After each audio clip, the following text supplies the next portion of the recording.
點樣用 EasyZip 提取檔案？去 EasyZip.com， 喺提取分頁下面，去到 EasyZip 檔案提取器，撳揀要解壓嘅檔案，打開檔案選擇器，然後揀你想提取嘅封存檔案。系統會開始處理你嘅封存檔，根據檔案大小可能要幾秒鐘。提取完成之後，你可以查看封存檔入面嘅檔案。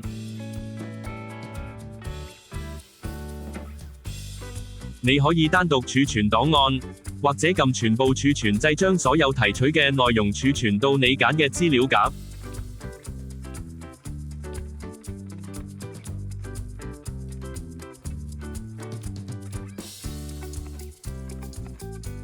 就係咁簡單，唔好唔記得撳讚同訂閱，對我哋嚟講意義重大。